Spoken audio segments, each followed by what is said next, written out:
Five, four, three, two, and one. All right, folks, welcome back to the podcast. Very excited to have as my guest today, Dr. Cassius Drake. Cassius, welcome. Thank you. Welcome. Good to be here. Awesome. Dr. Drake is a co-founder and medical director of the Drake Center for Transformative Healing, where he applies over 2 decades of emergency medicine experience to holistic trauma care. Trained at Cornell University and the University of Texas Medical Branch and board certified in emergency medicine, Dr. Drake saw firsthand how traditional Western medicine can fall short in addressing emotional and spiritual suffering.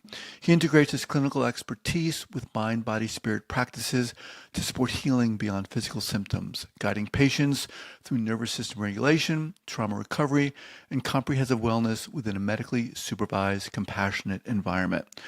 All right, Cassius, obviously just a little bit about you. Before we get hmm going, share with our listeners where you're from originally and where you are currently. I originally grew up in the Houston, Texas area, and now we reside with my wife and sons and pets in Oakland County, Michigan, and Franklin, Michigan. Okay. All right. So very interesting to me, the Western medicine, holistic care, Eastern medicine, spirituality, the movement between the two or lack Yeah. thereof. Yeah. How did all this start for you? And when did you decide I want to be a doctor? Well, that's a good question. So I decided I wanted to be a healer when I was 21 years old. I was actually about to finish my degree at Cornell in engineering, really far away from that, and had an epiphany of sorts in a moment when I was home, and a spark lit in me. It was during a movie actually, and I realized I had a calling to be a healer. And this was really my passion, and I decided Wait, whoa, at whoa, that whoa, whoa, point, whoa, whoa, whoa. You got to yeah. dive in here. What movie? Tell what's uh, the spark? What yeah, what yeah. movie did you So watch? it was a movie. It was called Gross Anatomy. It's about some medical students going through medical school, right? And there's this scene where there's this one student, and the doctor's giving him one of the lieutenants giving him a really hard time, and he's like, "Why are you so hard on me? What do you want from me?" And she said, "I just want the best from you. People need healers." And that just went poof right to my heart, and something went, just this light, and I was like, I have to be a healer. And my father was a physician, and my grandfather was a physician, so I kind of come from that tradition. But it hadn't really called to me until that moment.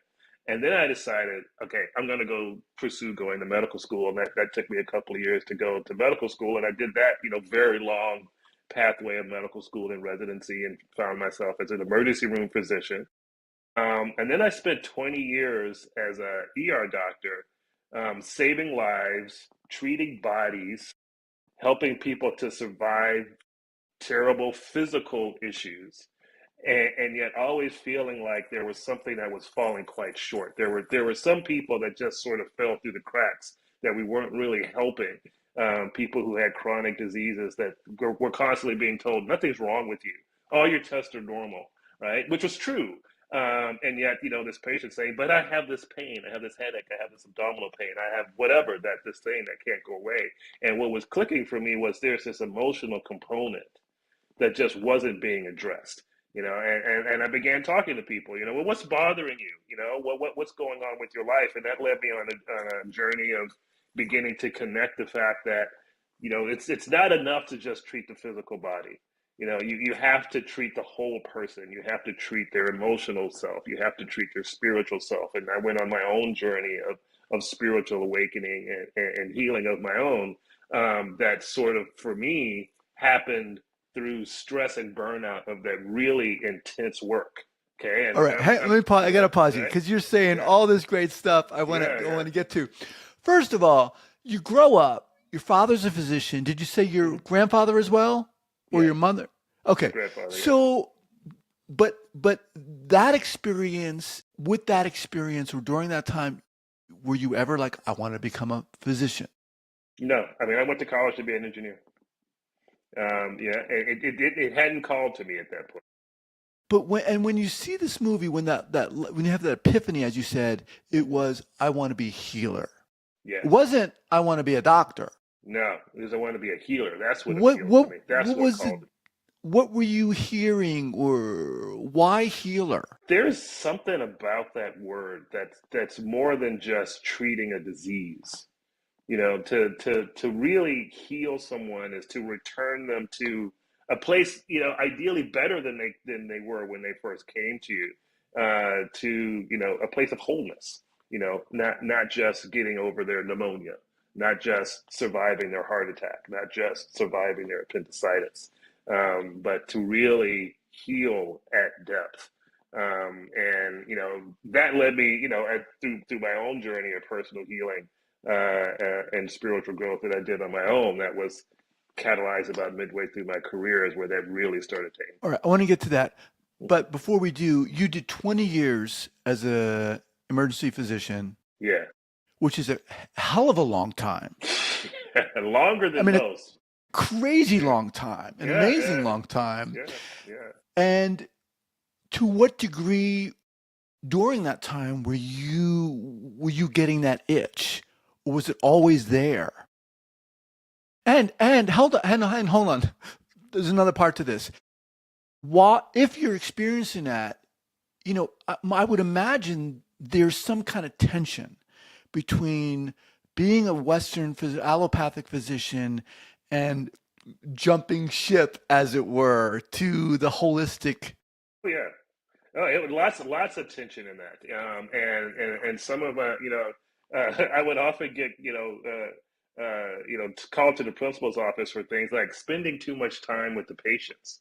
So not moving the patients through the system, because I would take some time to go, well, what's going on, and try to really support some people, and not just getting physically better, but making that connection between my IBS is more than just my stomach hurting. It's a manifestation of anxiety.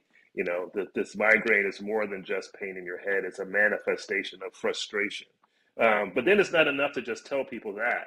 You have to give them something to do with the frustration. You have to give them something to do with the anxiety. And this is, for me, is where the real spiritual part comes in, because if it's frustration and it's out of your control, well, that's about connecting with the idea, well, things are going to be okay, or something's on my side, or I'm going to get through this. And that's a different sort of perspective that becomes the medicine for the frustration. And you treat the frustration, the headache gets less. Or if there's anxiety, it's, well, things are going to work out in a real, not in a real emotional sense. That becomes a medicine for that. But yeah, that was a real tension in that, and then and a lot of frustration as an ER doc, and I could never fully be that person in the ER that I really wanted to be. I could never truly be the healer that I wanted to be. I was a great ER doctor, diagnostician. I became a medical director, and I ran a place, and we won awards for patient satisfaction and all of those things. But still found myself not really being able to be the healer that I really felt called to be. And it took a physical breakdown of my own. I had a spine surgery that was a catalyst for me to finally say, okay, I'm not going to do this anymore, and I'm going to leave this work, and When did really that change my happen? page. That was like 2016, when I had my second spine surgery, and which was my fourth serious medical issue that put me in a hospital during that 20 years, all of which were stress related, Wow. and all of which were related to that tension, that I'm just not doing what I'm supposed to be doing, and an internal frustration that manifested for me as physical disease. I was literally forced to take my own medicine, and to leave that work, and to then find a way to really lead that passion fully, which is when we started the Drake Center. I would imagine that um, it's very difficult to make that switch.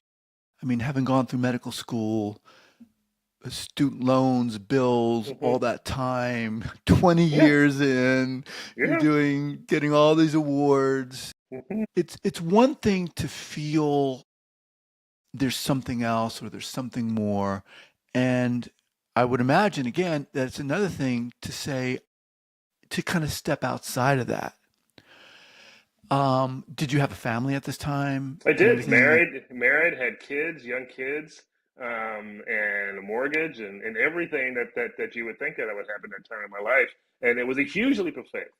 It was really a huge leap of faith, to say I'm going to leave this work that I've been doing for so long, and to go out on this mission of being the healer that I've always wanted to be. And thus far, it's been working. It's been a journey, and not always an easy one, but it's been a very exceedingly rewarding one, on a personal level, of seeing real healing and transformation happen, and the development of the paradigm that we created at the Drake Center, which came through some deeper healing I had to do from the loss of my sister, which was a different healing event I had to do, that inspired our way of the butterfly paradigm for healing that we use today. The spiritual kind of awakening and journey that you went on or started, when did that start? How did that start? And what did that involve? So that spiritual awakening started after I'd finished all my training. I'd gone through medical school, I finished my residency, and then I was about 2 years into being an attending in my early 30s, and a very real sense of, is this all there is now? Is this just what I'm going to be doing? And as things happened, there were coincidences and serendipities, and things and books and speakers and teachers that all showed up at that period of time that led me on my own spiritual awakening, and journey of healing. I did some deep study with spiritual paths and different gurus and teachers, and learned a lot from many different directions of what it really means to not just heal your body, but to heal your mind, your heart, and your soul. And then to finally make that leap out of emergency medicine to say, this is the healer I'm going to be, and I'm going to do this work. And it works now, and that Hmm. part's really amazing. So let's talk about when you decided to start the Drake Center. How did that come Hmm. about? Okay, so after I had the neck surgery, and I said, okay, I'm not going to allow this job to keep making me sick. I'm going to leave this work. I'm going to do what I would tell somebody else to do. The reinvention after that, was to begin the Drake Center for Transformative Healing, which is a center for healing that combines some medicine treatment. We use ketamine as part of our pathway, but also combines integration work, spiritual work, meditative work, creativity, so that we combine all of these modalities of healing. We bring the experience of having a ketamine experience. We bring a container of emotional, spiritual guidance, that supports people, and once they see things from a different perspective, to make that the way that they see life. And in our paradigm, we talk about going from the journey of a caterpillar to a butterfly, and transcending what you once were to become something different, something more evolved, something more beautiful, And even though it may come through a trauma. this to me sounds very exciting and amazing. And I'm wondering, is this diametrically opposed to the Western medicine paradigm, or to what I, degree is it? I wouldn't say it's opposed. It's an evolved perspective of it. So the Western, and it's not. We don't say don't take medicine. We say there's a limit to where it's going to get you. Okay, and we also don't say, well, don't go just sit and meditate. There's a limit to what that's going to get you too. And so it's the synergy of everything that elevates the result. All right, so we have patients who come to us, for various reasons, depression or PTSD from past trauma, things they can't get through. And they've done a lot of things. They've done therapy, they've done medications, and nothing has really worked for them. Or they know everything there is to know about their trauma and themselves, but they still feel exactly the same way. Okay, and so we use ketamine, we use meditation, we use the spiritual perspective to help them to see things in a different way. To help a depressed person just go, oh, this is what hope feels like. To help a person with past trauma say, oh, this is safe today. I'm safe today. Okay. And then we say, now that you know what that feels like, now we're going to build a consciousness from that new foundation. And from that place, I'm safe today. Your next thought is different from how do I let go of the past? That keeps you just wrapped up in the past. I'm safe today. You build a different consciousness from there. And so that's the work that we do that contains that. And that was the work that, I had to do for myself, which is really the foundation from this, for my own journey of healing, which, as I said, the whole inspiration for the Way of the Butterfly was at 6 months after we started the Drake Center, my sister took her life. And that was the hardest thing I ever had to deal with. And I found myself for a while unable to get past it until I sat and had my own sort of experience and asked myself the question: what do you do when things can never be the same again? Well, the answer that I got was, you have to evolve, you have to transform, you just have to transcend what you were and be different. And so the Way of the Butterfly paradigm is what it looks like and how it feels to make that journey, to say, yeah, I had a caterpillar consciousness and it was defined by whatever pain that I was dealing with. And now I exist in a different place. Not that I've forgotten the past, not that I ignore it. Okay, and I'll say, am I at peace with the loss of my sister? No, but I accept it as part of my life, and there's more to my life than just that hole in the ground. And so building from there is what we do.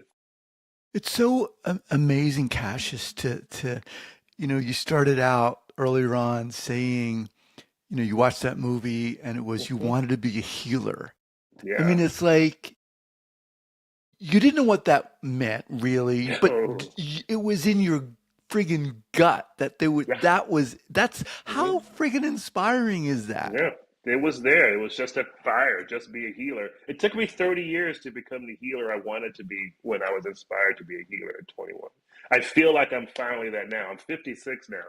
And I feel like, in the last few years, I finally became that healer that I wanted to be when I was inspired to be one at 21. When the, I want to get to the Drake Center more specifically, Mhm, but during this process of you journeying through there, I'm imagining you mentioned some books and teachers and gurus, but mhm, were there certain teachers or even people who inspired you from afar? mhm, mhm. Who Many, were someone who? many. I spent a lot of time in the '90s and early 2000s going through the variety of New Age, teachers, Eckhart Tolle and others. I met a very profound and deep spiritual teacher. His name is C.D. Al Jamal, who is, what I learned from him about healing on a soul level and a spiritual level. I had the very great blessing of spending 3 years learning from him. And that's the foundation of a lot of what we do on this soul level of connecting with unconditional love, just knowing that it exists. Okay, and being able to bring that and to be an example of it for people. So to be an attraction to healing, not telling people what they should do, but just being a demonstration. If you do this, this is how it can work.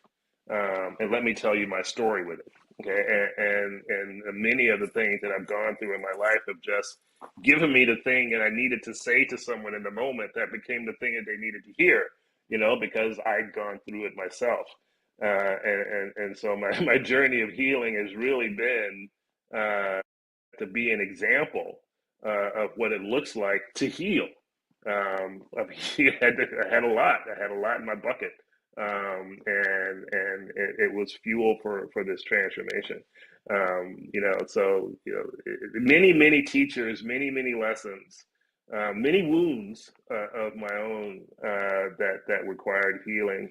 That now we have this combination of all these different things That, so I'm from the South, so I use gumbo as an example. Gumbo has like 30 ingredients, right? And you pour all this stuff in the pot, and something amazing comes out, right? And you take any one of those ingredients out, and it's not the same. Okay, and that's sort of our healing program. It's all these things from all these different perspectives, and we stir them all up, and we bring them out as we need to, and the end result is something amazing. So give us an idea of, if you can, kind of like, and I realize it's all different, different people are different, but kind of a case study. If you can Hmm. recall someone who walked into your clinic for a particular reason, how are you working with them? Yeah. So, I mean, there's lots of examples of that. One of my favorite stories, one of the most profound stories that we have of just like, wow, that really worked. Okay. Is a patient who came to us for PTSD.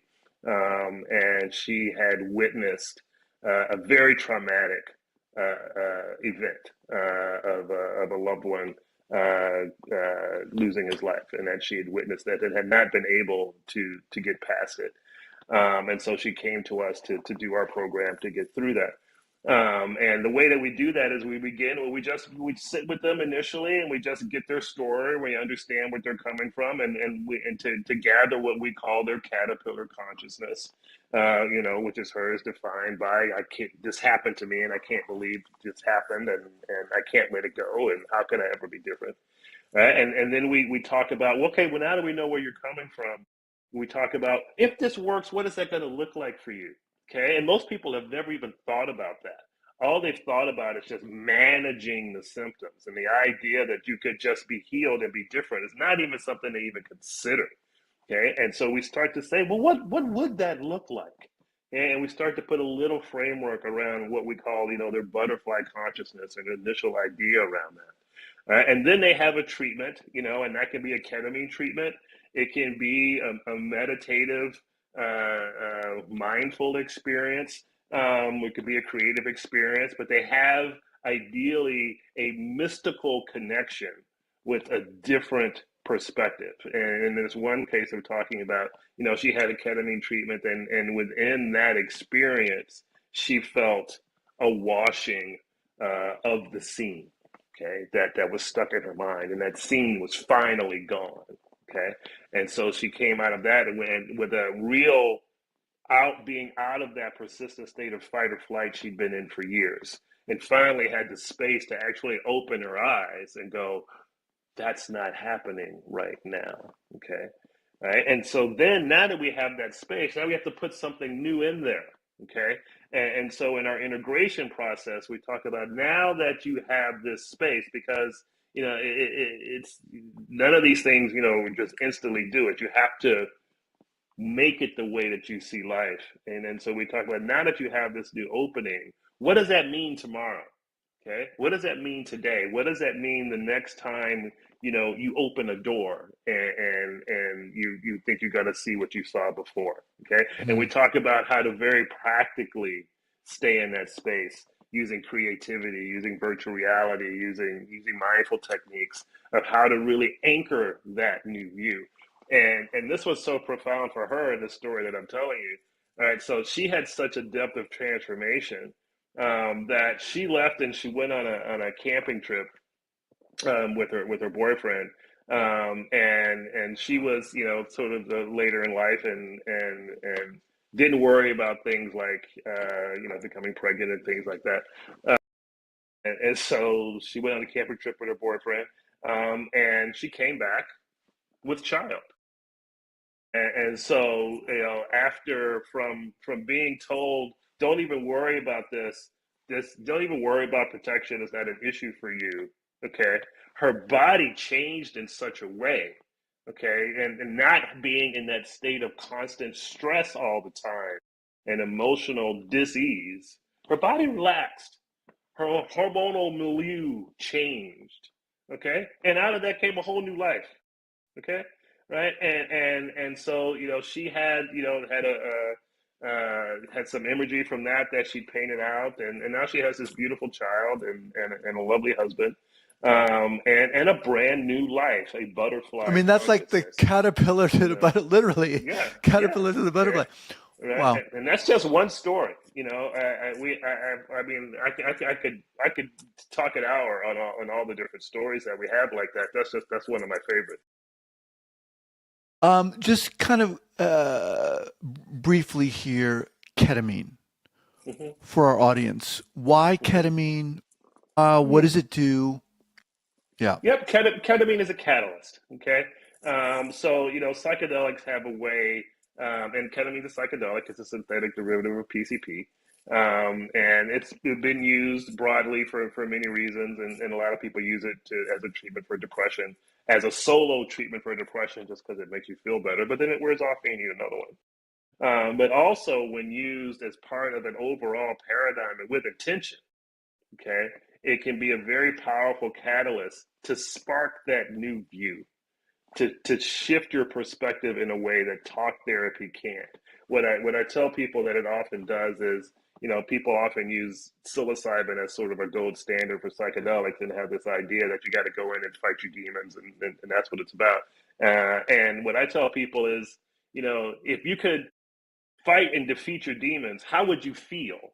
Okay, ketamine often just puts you there. Okay, so you find yourself in a place of peace, and in a place of hope, in a place of safety.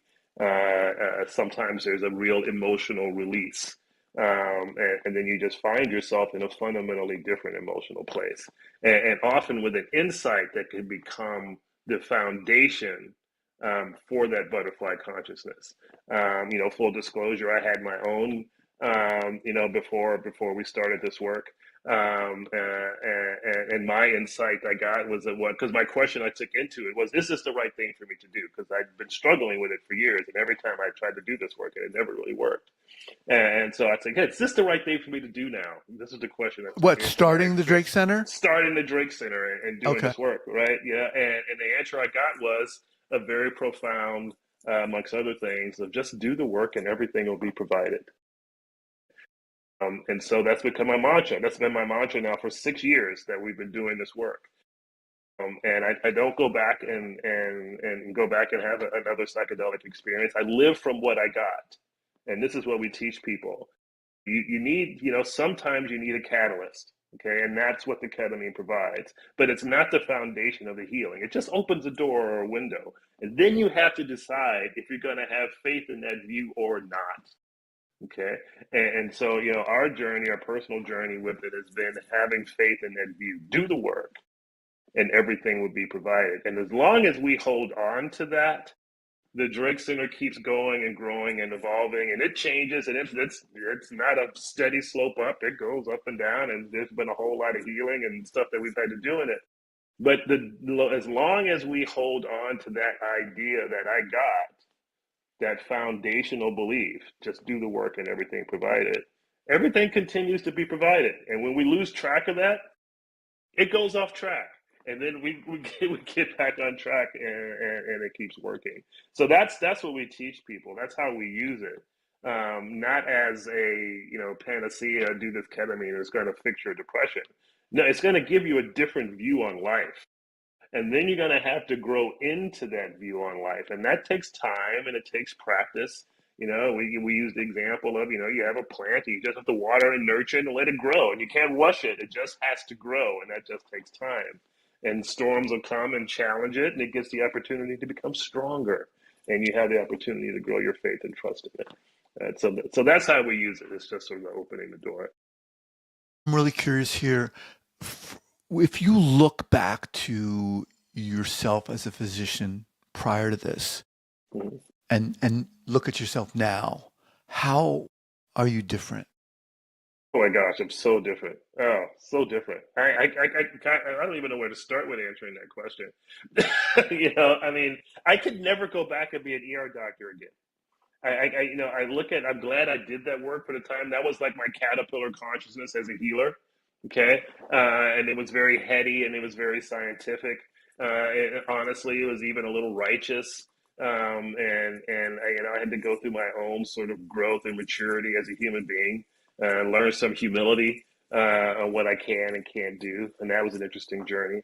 I'd say now I'm a much more humble, grateful, patient healer that just believes in the process, and believes that if you create fertile enough ground for someone to stand on, that amazing things will grow there. And I don't have to force it. I don't have to make it happen. I don't have to be the healer. I'm more of just, trust me, if you look in that direction, you'll find what you're looking for, and just more of a guide on the journey than I am the one that has to save the life. I did that for a while. And, ironically, I saved a lot of physical lives. I mean, I can't even tell you how many, hundreds, thousands maybe, in my 20 years in the ER. No one ever sent me letters. And no one ever sent me thank you cards. No, very rarely did anyone ever like come back and say thank you for doing that. And now we do this work, and people send us things and send us cards and gifts, and they say thank you for saving my life in a Wow. in a different way, right? Than they ever did before. And I can't tell you how rewarding that is. There's no words for how rewarding that is. Do you speak to like young physicians now? Not as much as I should, How would and that that's go? What would you say? I would tell them a journey. I would tell them exactly the story I'm telling you, that I started out to be a healer. And I have, given, I've given talks to groups of doctors on how to raise their patient satisfaction score, for example, because that's a big deal in billing and in hospitals, and that's sort of how you measure it. And the thing I pointed out with them was like, look, you don't get any points for making the right diagnosis. Okay. That's a given. Okay. So making the right diagnosis, prescribing the right medicine, that does not get you any extra points. What gets you extra points is how much the patient felt like you cared about them beyond just their diagnosis. And so the phrase that I would use with doctors is doctors treat and healers care, and patients can feel the difference. And part of my journey on that was really being focused. I'm very honest. I wasn't always this guy, and I had my times of righteousness and even a bit of professional arrogance. And made the right diagnosis and gave them the right treatment, and then said, "Well, why aren't they satisfied?" Okay, well, they weren't satisfied because I had terrible bedside manner for a while, and it wasn't enough to just say, "Here's your prescription, go home and take it." It mattered if you sat down and took a little more time and made some eye contact and answered their questions with patience, and did those sort of things. And what really, in my own journey with that, I had a moment where I'd gotten a patient complaint or two, or maybe three, and was told, "Hey doc, you got to do something about this." And I finally went, "Okay, it's me," and stopped complaint telling it was everybody else and people just being, unreasonable, what have you. And I decided to consciously change my mindset. This was during my own stage of spiritual awakening. And so before every shift, I would go to the hospital chapel, and I would take 5 or 10 minutes and I would just meditate. And the prayer that I meditated on, it was the prayer of St. Francis, which begins with, "Lord, make me an instrument of your peace." Okay. And I just started with that. And I meditated on that before I went to work. And it changed everything.